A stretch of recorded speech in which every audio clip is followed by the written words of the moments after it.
It'll be 1 to go this time by. Coming to the green, buddy, coming to the green. Let's go get him. Go, go, go, go, go, go, go. Get your motor running. Head out on the highway. So need to roll with that. Jimmie Johnson is our points leader.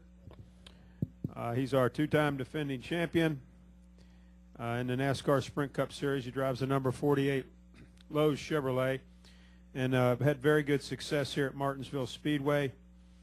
In his, I believe his 13 races here, he's had 12 top 10s, 4 wins, 9 top 5s, average finish of 6.0. Very, very good here. Jimmie, talk about coming to a track where, you know, you've excelled. You know, it's crazy for me to think that we've had so much success here, because when I started the first race that I ran here, I had no idea what I was doing or where I was at on the track. We tested once beforehand, and we tested a second time before my second event here, and it felt to me like it took a long time to click. In fact, it took me following Tony Stewart up through the field in that second race to finally learn the rhythm of this track. And it's a quirky track. Obviously, it's hard on brakes and hard on forward bite and all those types of things, but I think the diverse background I've had in racing has helped me here, and helped guys like Tony and Jeff as well be very strong here. But I'm excited to be back. I've been looking forward to this race in the chase for a long time, and hopeful to get out of here with some good points and go to the next one. Okay, if you have a question, raise your hand. We'll bring you the wireless. We'll start with Jim, then we'll go Ed, and then Dave. Go. Jim Noble, Fox Sports Net. Is there any sense that this track is the last landmine you have to get past? You always look at the chase and say Talladega's crazy, maybe Martinsville. Do you have any feeling like that? Yes and no. I mean, I look at Texas, even Atlanta for that matter. I mean, you don't see big pileups like you can potentially see here, but there still is a lot of risk at those tracks. It seems like you can have your fenders tore off the car here but still stay in the race and get some points, where if you crash at Atlanta or Texas, chances are you're on the truck and going home. You know, I've looked at this and have looked at the 16, the 99, and said, you know, this could be a track where if we're in a big dogfight, maybe I can get 10, 15 points on these guys. You know, Jeff's there in second right now, looking really strong. This is a good track for him. I think he's, from what I remember, he's finished well here and is always in the points and running well. So, again, I'm just hopeful to stretch it out. If it's 10 points, if it's 15 points, whatever it may be, my goal leaving here is to try to get a few points on those guys. And this is a track where I feel we can do that. We go to the next one. You know, things might change a little bit. So I'm hopeful to get what I can here and roll on. Okay, we'll go Ed, Dave, Rodman, and Bob Margolis. Go. Ed needs a mic here in the yellow shirt, please. Thank you.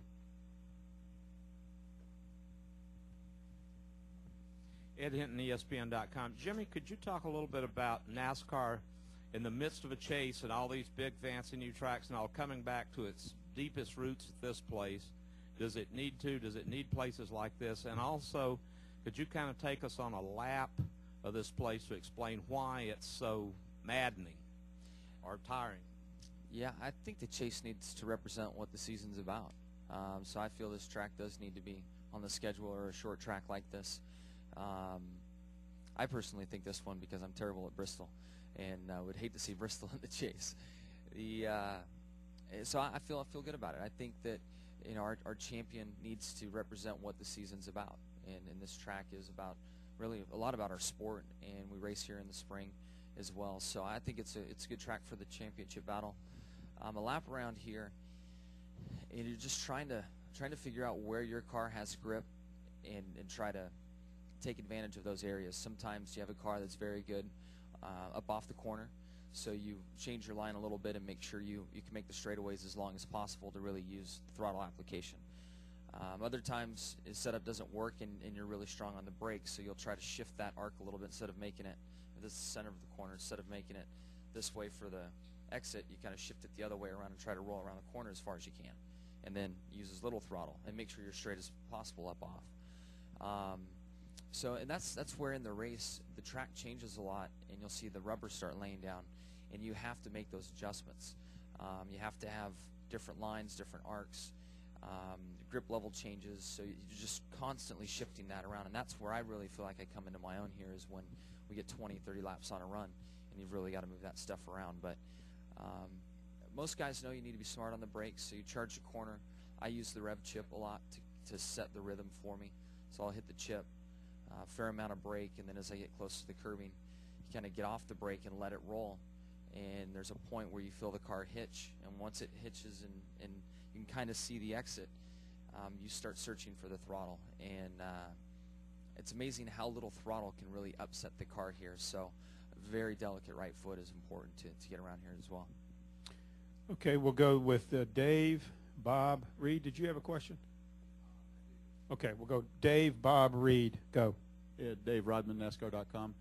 Jimmie, the last 2.5 chases, your team's executed pretty well. And I know you said you're getting better about stressing out about things, but do you have nightmares about the team executing, or do you draw great comfort from the fact that they do execute so well? As of now, I'm drawing great comfort in what we've done in the past, and that's making it easier on us. From 06 to 07, I had less nightmares. From 07 to 08, less again. But we're performing and doing our jobs. You know, if things change and our luck changes and we don't execute like we need to over the next 5, I'm sure the nightmares would come back in a hurry. But you know, experience and building confidence in the experience that we've had has helped me be much more relaxed. All right, we'll go with Bob, Reed, and Nate. Bob Margolis. Jimmie, how do I put this? You're a great driver, but you know most of your wins come in the chase. I mean, are you Mr. October, or are you really focused on just these races and on these racetracks? I mean, these are the tracks where you seem to, you know, you're good everywhere else, yes, but these are the tracks where you really are the best. These are the ones that you win at. These 10 tracks right here. Is there a specific conscious effort to focus in on these tracks by you and the team? There's really not. I don't understand why at the end of the year we win a fair amount of races. You know, I've always thought that these have been good tracks for us, and in the spring we'll run well at them. In the fall we'll do a little better job and have a winning car at that point, or sometimes we'll win in the spring and also in the fall. I really don't know what it is. We do not try any harder for these races than we do for the ones at the start of the season. This year we just didn't have our act together at the start of the season, and we've done a good job of catching up. But it's still the same amount of work and same effort and same thought process that goes into it. I don't know why the results kind of show that.